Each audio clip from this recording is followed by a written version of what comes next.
Assalamualaikum warahmatullahi wabarakatuh. Bismillahirrahmanirrahim. Alhamdulillahi rabbil alamin. Wassalatu wassalam ala sayyidil mursalin wa ala alihi wa sahbihi ajma'in. Rabbi shrah lana sudurana wa yassir lana umurana. Wahlul uqdatan min alsinatina yafqahu aqwalana. Thabbit aqdamana wa tamim taqsirana ya rabbana rabbal alamin. لا حول ولا قوة إلا بالله العلي العظيم. لا حول ولا قوة إلا بالله. لا حول ولا قوة إلا بالله العلي العظيم. أما بعد. اللهم صل وسلم وبارك على سيدنا محمد وعلى آل سيدنا محمد. أستغفر الله الذي لا إله إلا هو الرحمن الرحيم الحي القيوم الذي لا يموت وأتوب إليه اللهم اغفر لنا. Dan Alhamdulillah kita bersyukur kepada Allah Ta'ala kerana dapat sama-sama dalam tazkirah ringkas tentang amalan yang boleh kita usahakan semasa kita berada di dalam uzlah. Jadi pertama yang kita dah bincangkan ialah membaca Al-Quran. Dan sekurang-kurangnya kita bacalah walaupun 10 ayat sekali, sehari. Dan yang keduanya kita dah bincangkan ialah membaca istighfar. Dan kita dah bincangkan salah satu istighfar yang agung ialah Sayyidul Istighfar. Allahumma anta rabbi la ilaha illa anta khalaqtani wa ana abduka wa ana ala ahdika wa wa'dika mastata'tu. A'udzu bika min syarri ma sana'tu. Abu'u laka bi ni'matika 'alayya wa abu'u bi dhanbi faghfir li fa innahu la yaghfiru dhunuba illa anta. Dan bentuk ketiga yang kita dah bincangkan ialah berselawat kepada Nabi Muhammad sallallahu alaihi wasallam, sama ada dengan apa saja bentuk ayat. Cuma yang ditinggalkan oleh ulama Islam kepada kita semua ialah as-salawatul munjiyah. Dan selawat munjiyah yang kita dah bincangkan semalam, dia berada di dalam sebuah kitab yang ditulis, yang dihimpunkan oleh Syekh Abdul Qadir Jailani, yang bermaksud Kitabus Salawat. Jadi dalam kitab salawat itu ada salah satu salawat yang sama ada dihimpunkan ataupun dikarang sendiri oleh Syekh Abdul Qadir Jailani. Di dalam tu ada selawat Al-Munjiyah yang kita baca di sebelah Nusantara ni, terutama ni di Tanah Melayu ni, di dalam naskah Yasin tadi. Jadi hari ini insya-Allah kita akan bincangkan tentang amalan yang keempat. Jadi tertib amalan 1, 2, 3, 4 ni yang yang menyusunnya ialah tuan guru kita, iaitu Sayyid Sharif Sabahuddin Al-Hasan Al-Husaini. Maksud dia yang mengingatkan kepada kita semula supaya membaca ataupun mengamalkan amalan-amalan tersebut. Dan yang keempat yang diwasiatkan kepada kita ialah zikrullah, maksud berzikir, mengingati Allah Subhanahu wa taala. Jadi sebagai peringatan kepada diri saya dan kepada semua sahabat-sahabat, apabila kita nak membincangkan zikrullah ni, yang paling penting sekali ialah kita cuba bincangkan di manakah kedudukan zikrullah di dalam agama Islam.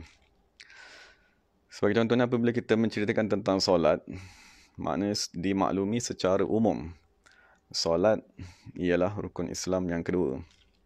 Maknanya apabila kita membincangkan tentang zakat, maknanya umum umat Islam dia mengetahui zakat ialah rukun Islam yang ketiga. Dan apabila kita membincangkan tentang haji dan umrah, maka semua maklum dia ialah rukun Islam yang kelima. Dan ada juga ibadat-ibadat yang lain seperti membaca Al-Quran. Jadi apabila kita bincangkan tentang membaca Al-Quran, tilawatul Quran, kita maklum tilawatul Quran dituntut di dalam agama Islam, tetapi dia tiada di dalam rukun Islam yang 5 tadi. Jadi kita faham ini ialah ibadat yang disunatkan oleh Allah Subhanahu wa taala. Dan sekiranya kita ada ibadat yang lain, seperti contohnya bertasbih ataupun bertahmid ataupun bertahlil, Maksudnya yang kita buat 33 tadi tu. Dari tu ialah ibadat-ibadat sunat yang dituntut di dalam agama Islam. Ataupun kita kata berjihad. Maksudnya berperang, berjihad melawan musuh di medan perang. Maksudnya kita tengok berjihad tadi ada tak di dalam rukun Islam yang 5 tadi. Maka kita kata tak ada. Jadi kita fahamlah berjihad dia ialah fardu kifayah yang dituntut ke atas sebahagian manusia. Begitu juga seperti menghafal Al-Quran. Ada tak daripada rukun Islam yang 5 tadi menghafal Al-Quran? Maka kita kata tak ada. Maka kita faham menghafal Al-Quran ialah fardu kifayah kepada sebahagian umat Islam. Ataupun kita bincangkan lagi seperti mempelajari bahasa Arab. Mempelajari bahasa Arab secara terperinci. Ada tak di dalam rukun Islam? Maka kita kata tak ada. Jadi dia bukan salah satu rukun, dia ialah fardu kifayah. Perlu ada sebahagian umat Islam mempelajarinya. Ataupun mempelajari kitab-kitab turas yang ditinggalkan oleh ulama Islam. Itu pun kita kata dia tiada di dalam rukun Islam yang 5 tadi. Jadi kita kata dia ialah fardu kifayah yang ada sekumpulan manusia yang perlu usahakan. Jadi pertama sekali persoalan dalam diri kita, apabila kita nak bincangkan zikrullah, di manakah kedudukan zikrullah di dalam agama Islam? Adakah dia berada di dalam rukun Islam yang 5 ataupun dia berada di luar rukun Islam yang 5 tadi? Itu persoalan pertama yang kita cuba fikirkan. Lepas tu persoalan kedua, apakah yang dimaksudkan dengan rukun Islam? Jadi yang dimaksudkan dengan rukun Islam ni ialah amalan yang mesti dibuat oleh orang Islam. Yang diistilahkan sebagai rukun Islam ialah amalan-amalan yang dituntut ke atas orang yang menganut agama Islam. Jadi rukun Islam dia berbeza dengan cara memeluk agama Islam. Dia dua perkara yang berbeza. Maksudnya rukun yang dituntut ke atas orang yang memeluk agama Islam dan cara untuk memeluk agama Islam.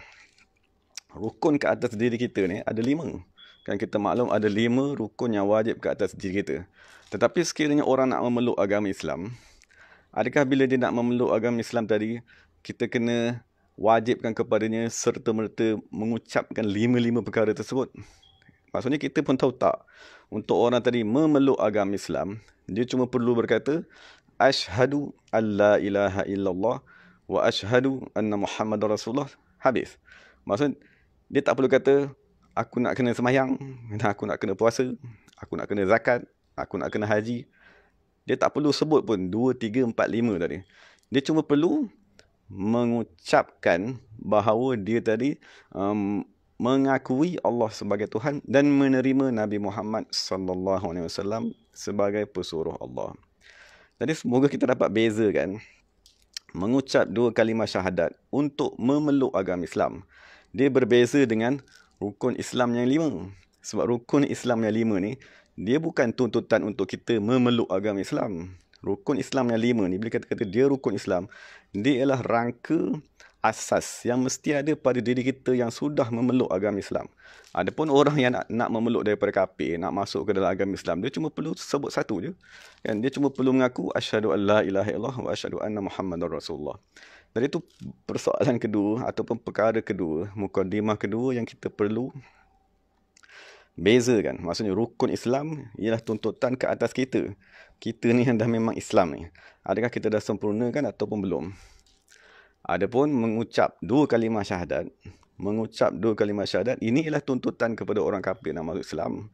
Maksud kita sekarang ni yang dah beranak Islam, kalau orang tadi tak mengucap daripada dia balik sampai dia meninggal dunia pun dia tetap dihukumkan Islam. Jadi kita kena bezakan mengucap yang diistilahkan at-tasyahud tadi. At-tasyahud tu maknanya mengucapkan. Mengucapkan 2 kalimah syahadat dia ialah tuntutan untuk seseorang memeluk agama Islam. Adapun kita sekarang ni kita dituntut dengan rukun Islam yang 5. Rukun Islam yang Nabi bagi tahu bunyal Islamu ala khamsin. Maksudnya dibina agama Islam tersebut di atas 5 perkara. Okay, jadi pertama sekali kita dah bincang tadi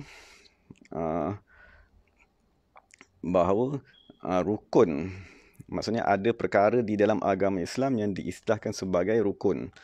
Dan ada perkara yang diistilahkan sebagai sunat, dan ada perkara yang diistilahkan sebagai fardu kifayah.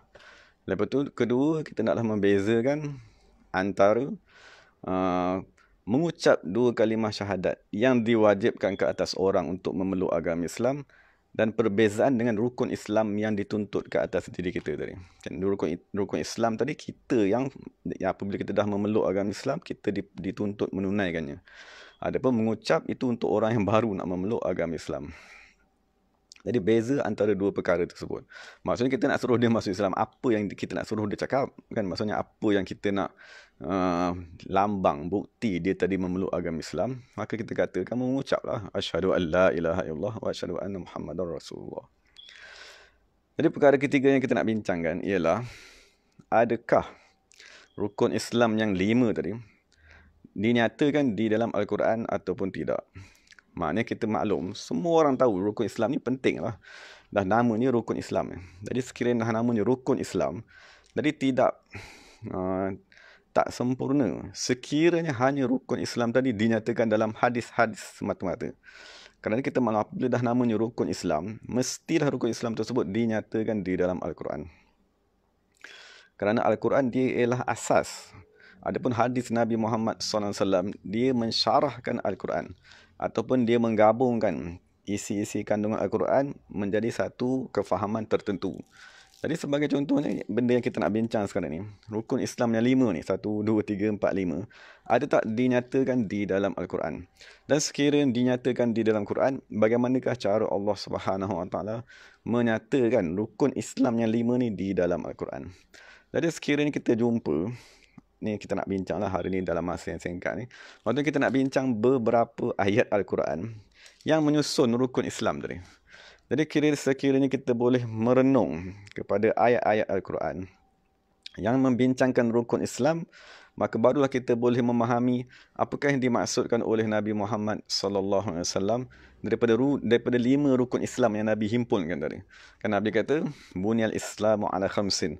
Maksud dibina agama Islam di atas 5 perkara, syahadati an la ilaha illallah wa anna Muhammadar Rasulullah wa iqamis salat, sehinggalah akhir hadis yang 5 tadi yang menyatakan rukun Islam. Jadi untuk kita punya panduan bersama-sama, maksudnya kalau siapa yang ada Quran ni boleh tengoklah. Maksudnya Allah Subhanahu Wa Taala menyatakan dalam surah An-Nur ayat 37. Maksudnya kalau kita ada Quran, kita boleh buka surah An-Nur tadi, ayat 57, ayat 3.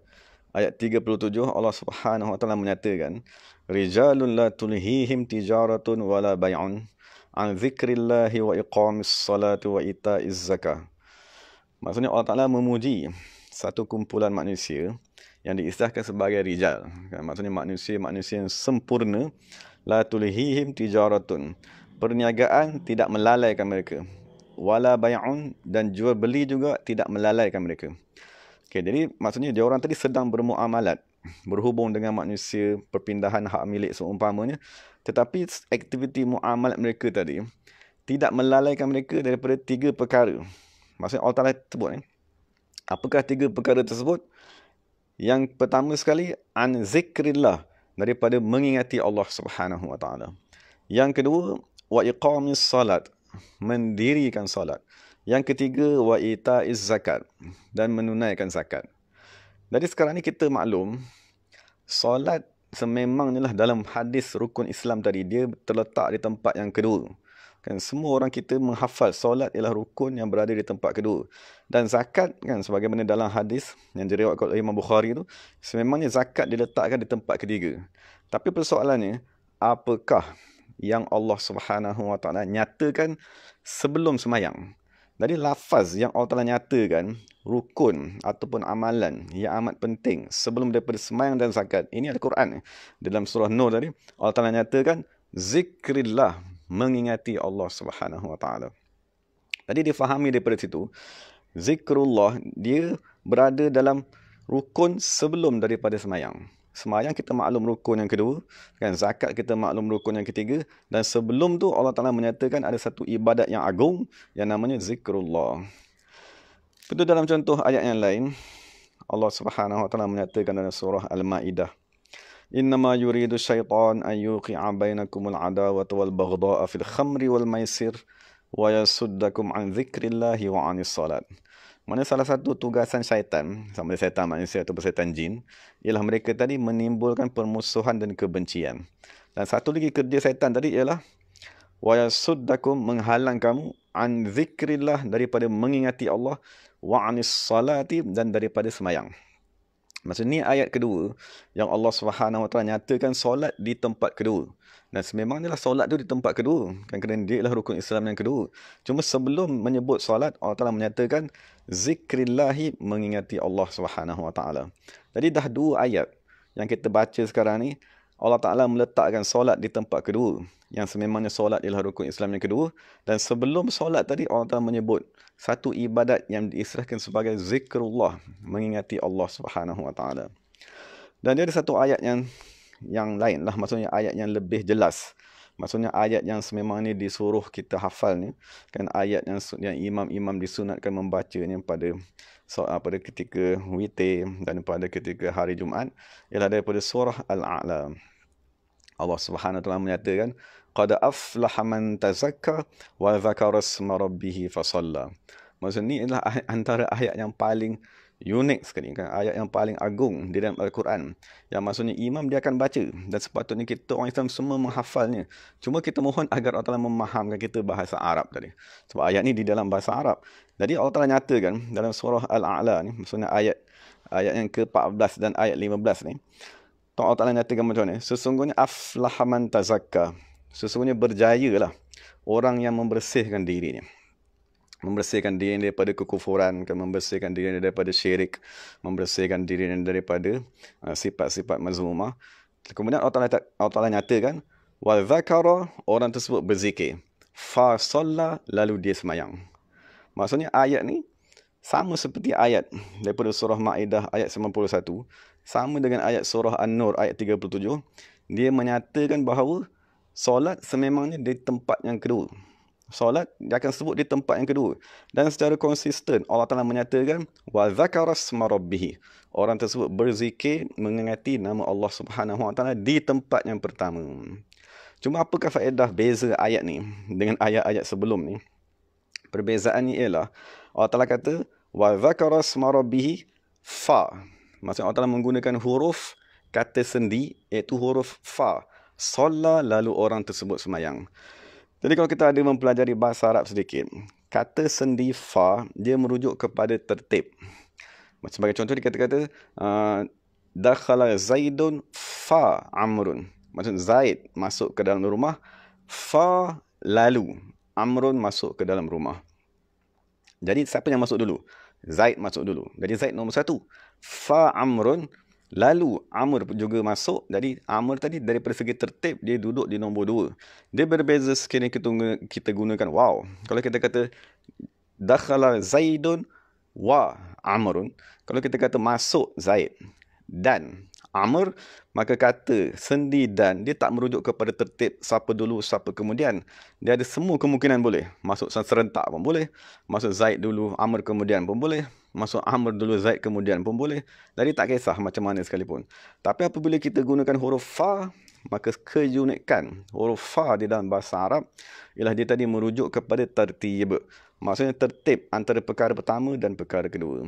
Dan ini satu-satunya ayat yang sememangnya diletakkan di dalam juzuk 30 surah Al-A'la, dan disunatkan dibaca pada setiap hari Jumaat. Disunatkan dibaca pada ketika solat witir, dan imam-imam disuruh membacanya.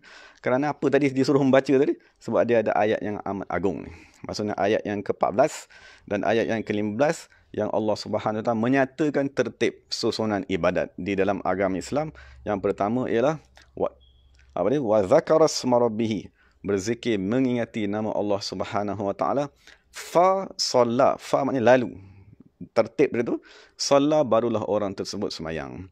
Jadi sekarang ni apabila kita dah bincang 3 ayat ni, maksudnya Allah Subhanahu Wa Taala menyatakan secara tetap bahawa solat ialah rukun yang kedua. Dan ada satu ayat tadi Allah Ta'ala nyatakan yang ketiga ialah zakat. Dan daripada ketiga-tiga ayat yang kita bincang ni, sebelum solat Allah Ta'ala akan menyatakan zikrullah wa zakara asma rabbih fasalla. Berzikir mengingati Allah Subhanahu Wa Ta'ala. Jadi apakah yang boleh kita faham hari ni? Kan maksudnya apakah yang dapat kita fahami daripada susunan ayat tersebut?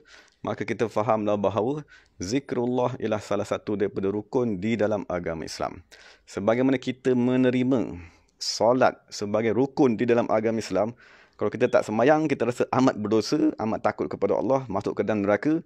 Begitu juga zakat. Kan sebagaimana kita menerima zakat rukun Islam yang ketiga. Kan sekiranya orang tidak berzakat, kita maklum seksaannya, kerana harta tadi akan menyeksanya balik semula. Cuma sekarang yang perlu kita tambah ilmu, kefahaman di dalam diri kita bahawa sebelum daripada solat, dia ada satu rukun yang diistilahkan sebagai zikrullah. Dan ini bukan hadis. Maksudnya yang kita bincangkan sekarang ini bukan hadis, sebab hadis ada banyak orang bertikai. Dia kata ada hadis dhaif, ini hadis ada hadis palsu, ataupun hadis yang tak boleh dibuat hujah. Tapi sekarang yang kita bincang ialah Al-Quran itu sendiri. Maksudnya Al-Quran yang tiada syak pada satu huruf pun daripada Al-Quran tersebut. Al-Quran yang mutawatir, dipindahkan daripada satu zaman kepada satu zaman.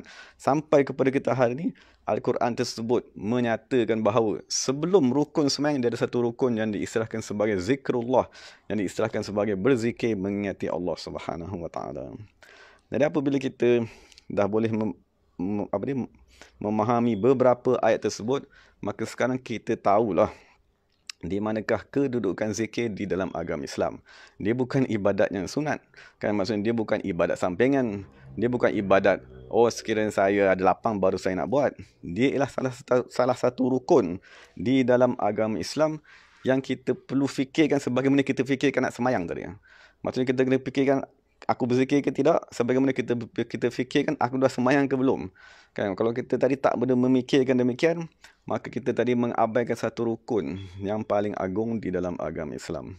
Jadi ini nas Al-Quran. Kan moga-moga kita cuba memahaminya. Kan buka, kalau siapa yang ada Quran tu dia boleh buka. Kan maksudnya surah Al-A'la kan ayat 14-15, surah Al-Ma'idah kan ayat 91, dan surah An-Nur ayat 37, dan ayat-ayat yang lain. Kan tapi ini tiga ayat yang amat jelas menyatakan zikrullah dia ialah satu rukun yang dinyatakan sebelum daripada semayang dan sebelum daripada seseorang menunaikan zakat. Jadi setelah kita memahami kedudukan zikir sebagai rukun yang pertama kan di dalam agama Islam, yang paling awal di dalam agama Islam, jadi kita bincangkan macam mana dua rukun ni sampai. Okey, sekarang ni kita bincang semayang dulu. Sebagai contohnya semayang, kita maklum yang bersemayang ialah Nabi Muhammad sallallahu alaihi wasallam. Jadi apabila Nabi semayang, Nabi rukuk, Nabi berdiri, Nabi baca Fatihah, Nabi sujud, maka Allah Subhanahu Wa Ta'ala membangkitkan sekumpulan ulama seperti Imam Syafi'i, seperti Imam Abu Hanifah, seperti Imam Malik, Imam Ahmad bin Hanbal. Maka imam-imam ni menyusun bagaimanakah cara Nabi Muhammad sallallahu alaihi wasallam bersemayang. Maka ilmu tersebut dipindahkan daripada satu generasi sampai kepada kita hari ini yang diistilahkan sebagai ilmu fiqh. Nama ilmu yang berkaitan dengan rukun Islam yang kedua, nama ilmu tu ialah al-fiqhu. Maksudnya ilmu fiqh. Tapi persoalannya, siapa yang bawa ilmu fiqh tadi? Yang bawa ilmu fiqh tadi ialah mazhab. Maksudnya ulama-ulama di dalam mazhab. Jadi nama subjek tu, nama ilmu yang membincangkan tentang sembahyang ialah fiqh. Tapi siapa yang membawa ilmu fiqh ni daripada satu generasi kepada satu generasi, yang memindahkan ilmu fiqh diistilahkan sebagai ulama-ulama mazhab. Jadi kita ada 4 mazhab yang kekal, Allah Ta'ala kekalkan di dunia pada hari ini, dan Allah Ta'ala telah memilih kita di Nusantara ni berpegang dengan mazhab Syafi'i. Kan Imam Syafi'i radhiyallahu anhu yang kita bincangkan semalam, yang betapa agungnya Imam Syafi'i tadi. Jadi persoalannya sekarang, sekiranya seseorang solat tanpa mazhab, ataupun sekiranya seseorang tadi solat tanpa ilmu fiqh, maka kita kata orang ni amat sama ada dia tadi amat hebat, kan, maksudnya dia tadi seperti sahabat, dia boleh faham rukun sembahyang daripada Quran dan hadis, ataupun kita kata orang ni sembahyang ni tidak akan diterima di sisi Allah Subhanahu Wa Taala sebab dia khawatiri sembahyang yang dia buat tadi tak betul, kan, sembahyang yang dia buat tadi tidak menepati apa yang diajarkan oleh Nabi Muhammad sallallahu alaihi wasallam. Sebab ilmu dia mesti diwarisi dan dipindahkan, kan. Tak boleh kita kata saya nak belajar sembahyang daripada Quran dan hadis sendiri. Kan, maksudnya apakah kehebatan kita? Apakah kemampuan kita untuk baca Quran 30 juzuk, tiba-tiba keluar rukun sembahyang. Kita baca Quran 30 juzuk, tiba-tiba keluar sunat abad di dalam sembahyang. Kita baca Quran, tiba-tiba keluar sunat hayat. Maksudnya kalau kita baca Quran berjuta kali pun mungkin takkan keluar semua rukun-rukun tadi. Sebab kita bukan Imam Syafi'i. Kita bukan Imam Ahmad bin Hanbal. Kan? Kita bukan Imam Abu Hanifah. Jadi, rukun Islam yang kedua, dia disusun di dalam satu subjek yang bernama ilmu fiqh. Dan ilmu tadi dia mesti ada pendukungnya yang membawa ilmu tersebut sampailah kepada hari kiamat. Jadi timbul persoalan pula yang Allah Ta'ala kata tadi, sebelum solat dia ada satu ibadat yang dituntut ke atas umat Islam. Ibadat tu namanya zikrullah. Jadi persoalan ni sekarang, zikrullah ni dia ada di dalam subjek apa? Kan, maksudnya kalau kita dah maklum tadi, solat dia berada di dalam subjek yang namanya fiqh. Jadi zikrullah yang Allah Ta'ala nyatakan dalam ayat-ayat Al-Quran ni, sebelum semayang, zikrullah dia berada dalam satu subjek yang namanya tasawuf. Jadi itulah masalah kita pada hari ini, apabila kita tadi tidak mempelajari tasawuf sebagai fardu ain. Kan, maksudnya kita mempelajari fiqh sebagai fardu ain.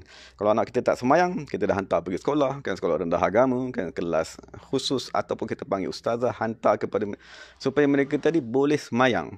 Jadi kalau anak kita boleh semayang, kita baru menyelesaikan rukun Islam yang kedua. Kan, kita baru menyelesaikan ilmu fiqh. Tapi kita kena maklum, fardu ain dia ada 3, tauhid, fiqh dan tasawuf. Jadi istilah zikrullah ataupun amalan zikrullah yang Allah Ta'ala nyatakan dalam 3 ayat tadi. Zikrullah tadi nama subjek yang membincangkan tentang tingkatan zikir, apakah lafaz zikir yang nak dibaca, cara nak menerima zikir, apakah zikir tersebut. Itu nama subjeknya ialah tasawuf. Jadi ketahuilah bahawa pengajian ilmu tasawuf dia ialah fardu ain, seperti mana kita mempelajari fiqh. Kan, tak boleh kita kata saya nak belajar fiqh saja, ini tasawuf saya tak suka, ataupun ini akidah ahli sunnah saya tak suka. Tak boleh, sebab itu 3 tuntutan ke atas orang Islam. Jadi setelah kita bincangkan tadi, solat nama subjeknya fiqh, zikrullah nama subjeknya tasawuf. Jadi sebagaimana solat dia dipindahkan daripada satu generasi tabi'in kepada tabi'in sampai kepada generasi sampai kepada hari ini oleh ulama mazhab. Jadi timbul persoalan, siapa pula yang nak memindahkan ilmu tasawuf ni? Kan, maksudnya siapakah ulama yang memindahkan ilmu zikrullah daripada satu generasi kepada satu generasi kepada satu generasi? Maka itulah diistilahkan sebagai ulama tarekat, yang diistilahkan sebagai as-sufiyah, ahli tasawuf. Mereka memindahkan rukun Islam yang pertama daripada Nabi Muhammad SAW sampai kepada kita hari ini dengan aliran-aliran tarekat yang tersebar di seluruh dunia. Jadi sekarang ni kita boleh faham, kan, maksudnya kita ada tuntutan zikrullah wa iqamis salat, dan kedua-dua ni ditukarkan, maksudnya disusun di dalam bidang ilmu. Yang ni namanya tasawuf, dan ini namanya fiqh. Dan apabila dah ada ilmu, dia mesti ada pendukung yang nak memindahkan ilmu tersebut daripada satu generasi kepada satu generasi. Yang memindahkan ilmu fiqh tadi ialah al-fuqaha, ahli fiqh melalui mazhab-mazhab yang 4. Dan yang memindahkan ilmu tasawuf ialah as-sufiyah, ulama-ulama tasawuf melalui tarekat-tarekat muktabar yang berada di seluruh dunia. Kan, maksudnya yang direkodkan ada 40 tarekat yang muktabar di seluruh dunia yang memindahkan rukun Islam yang pertama tadi. Jadi moga-moga hari ini kita dapat satu kefahaman, kan, untuk diri kita. Adakah kita tadi sudah berusaha menyempurnakan rukun Islam yang pertama? Kan, maksudnya sebagaimana kita tadi berusaha menyempurnakan solat. Maksudnya kalau kita tak sembahyang, kita risau. Kalau kita tak tahu baca Fatihah, kita risau. Kan, kalau kita tak tahu Zuhur berapa rakaat, kan, Asar berapa rakaat, kita amat risau. Tapi sebab kita dah mengamalkan solat tadi dah berpuluh tahun, jadi kita rasa, oh, saya dah sempurnakan rukun Islam yang kedua tadi. Cuma persoalannya sekarang, yang pertama yang dinyatakan di dalam Al-Quran, yang ditulis oleh ulama di dalam ilmu tasawuf yang dipindahkan oleh ulama-ulama tarekat tadi, dari persoalannya, telahkah benda tersebut sampai kepada diri kita? Jadi kita wajib ada beberapa aliran pada diri kita ni. Sebagai contohnya, apabila kita pandang daripada sudut semayang tadi tu, kita mengikut Imam Syafi'i, maka kita kata saya ni ialah bermazhab Syafi'i daripada sudut semayang. Tapi apabila kalau kita pandang daripada sudut akidah, kita di Nusantara ni kita mengikut akidah Imam Abu Hasan Asy'ari, kan, akidah sifat 20 tadi, maka kita kata saya daripada segi akidah ialah Asy'ari, maksud mengikut Imam Abu Hasan Asy'ari. Tapi timbul persoalan, apabila awak ni dituntut untuk bertasawuf. Jadi apakah aliran yang awak ikut untuk awak tadi mengamalkan tasawuf tadi? Jadi ada orang yang ditakdirkan oleh Allah Subhanahu Wa Taala sampai kepadanya aliran yang mengikut Syekh Abdul Qadir Jailani, maka orang tersebut dikata Qadiri.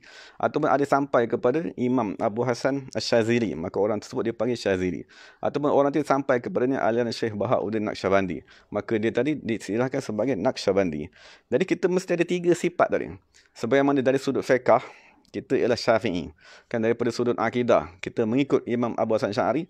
Jadi persoalannya daripada sudut tasawuf, imam manakah yang kita ikut? Jadi sesiapa yang telah berjumpa dengan guru dan mengikut guru tersebut daripada mana-mana tarekat 40 yang muktabar tadi, maka kita kena bersyukur kepada Allah Subhanahu Wa Taala kerana ketiga-tiga fardu ain tadi telah sampai kepada kita. Cuma menjadi tuntutan kepada kita ialah mengamalkannya. Jadi yang kita risau ni sekiranya tiada aliran yang kita pegang, kan, tiada guru yang kita ikut, maka dikhawatiri rukun Islam yang paling awal yang dinyatakan sebelum solat, rukun tadi tak dapat kita sempurnakan. Apabila rukun yang pertama tak dapat kita sempurnakan, maka rukun yang kedua akan tidak sempurna. Kan, rukun yang ketiga akan jadi tak sempurna sampailah kepada akhirnya. Kerana rukun yang pertama tadi dia ialah rukun yang paling penting, rukun yang paling agung, sebagaimana Allah Subhanahu Wa Taala sendiri menyatakan dalam Al-Quran, wala zikrullahi akbar. Ketahuilah bahawa sesungguhnya zikrullah, kan, berzikir mengingati Allah, akbaru ialah ibadat yang paling besar, ibadat yang paling agung, yang menjadi ruh kepada semua rukun-rukun yang lain di dalam agama Islam. Dari itu beberapa panduanlah kepada diri saya dan kepada sahabat-sahabat semua tentang amalan yang dituntut kepada kita, iaitu yang diistilahkan sebagai zikrullah. Maksudnya sebelum kita nak mengamalkan tadi zikrullah, kita moga-moga kita dapat tahu di mana kedudukannya, supaya kita dapat mengamalkannya dengan keyakinan dan kefahaman. Sebagaimana kita mengamalkan semayang, ya, bersungguh-sungguh kita semayang dan kita tak tinggal, sebab kita tahu ini rukun Islam. Dan kalau kita tinggalkan semayang, kita berdosa masuk neraka. Jadi begitulah juga ketahuilah bahawa zikrullah adalah salah satu rukun yang agung. Bahkan Quran kata akbaru wala zikrullahi akbar, dia rukun yang paling besar sekali, yang paling agung. Jadi kita mohonlah daripada Allah supaya kita dapat mengagungkan benda yang Allah agungkan, kita dapat mengamalkan benda yang Allah telah tuntut kepada diri kita. Wallahu ta'ala alam. Jadi segala yang baik itu daripada Allah Subhanahu Wa Taala, sebagai salah silap itu daripada diri saya sendiri. Cuma yang kita dah bincang tadi, apabila kita dah tahu zikrullah yang dimaksudkan tadi itu ialah zikir yang dinyatakan dalam ilmu tasawuf yang dibawa oleh aliran-aliran tarekat di seluruh dunia, maka kita kena, apakah zikir yang diajarkan oleh guru kita, itulah yang kita amalkan, kan. Apa saja zikir yang diberi oleh guru kita, maka kita amalkan zikir tersebut. Dan zikir tadi itu asasnya ialah lafaz la ilaha illallah, kan, la ilaha illallah, dan kemudian ditambah lagi dengan zikir-zikir yang lain. Wallahu ta'ala alam.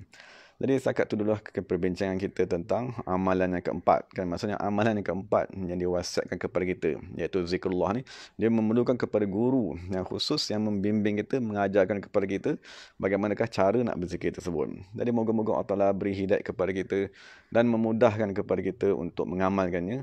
Jadi segala yang baik itu daripada Allah Subhanahu Wa Taala, segala salah silap itu daripada diri saya sendiri.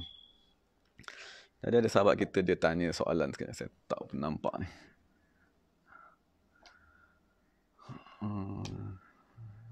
Adakah ada turut?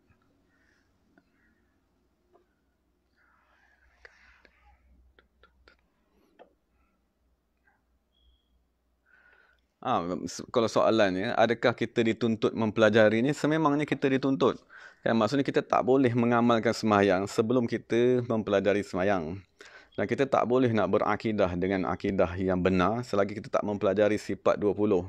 Dan sama juga, sebagaimana kita tadi nak mengamalkan zikir, maka kita kena cari guru secara khusus untuk mengajarkan kepada kita kaifiat berzikir tersebut. Dan sebagaimana semayang, kita ada kaifiat, ada masuk waktu, kan ada yang membatalkan semayang, ada sunat, sunat sebelum semayang seperti azan, iqamat. Lepas tu kena macam mana perkara yang diistilahkan sebagai hayat, sunat ab'ad. Jadi sama juga berzikir yang dituntut ke atas kita tadi. Zikir tu dia ada ilmunya tersendiri yang kita kena belajar secara khusus untuk kita mengamalkannya. Jadi sekiranya kita semata-mata berzikir tanpa ada panduan daripada guru, itu yang kita khawatiri sama seperti orang semayang tanpa mazhab. Maksudnya dia pun tak tahu adakah semayang dia tadi betul ataupun semayang dia ni mengikut siapa gurunya. Ada tak kesan siapa nak hukum semayang dia tadi sah ataupun tak sah, ada ke apa rukun di dalam semayangnya. Jadi begitulah keadaan apabila kita berzikir tanpa guru, sama seperti kita bersemayang tadi tanpa mazhab. Jadi moga-moga Allah Subhanahu Wa Taala memberi kefahaman kepada kita semua. Jadi terima kasih kepada semua sahabat-sahabat yang mendengar. Moga-moga Allah Taala memelihara kita semua dan merahmati kita. Wa aqulu qawli hadza wa astaghfirullahal azim li wa lakum. Assalamualaikum warahmatullahi wabarakatuh. Bismillahirrahmanirrahim. Alhamdulillahirabbil alamin. Wassalatu wassalamu ala sayyidil mursalin wa ala alihi wa sahbihi ajma'in. Rabbana zalamna anfusana wa illam taghfir lana wa tarhamna lanakunanna minal khasirin. Rabbana atina fid dunya hasanah wa fil akhirati hasanatan wa qina adzabannar. Subhana rabbika rabbil izzati amma yasifun wa salamun alal mursalin walhamdulillahirabbil alamin. Taqabbalallahu minna minkum. Assalamualaikum warahmatullahi wabarakatuh.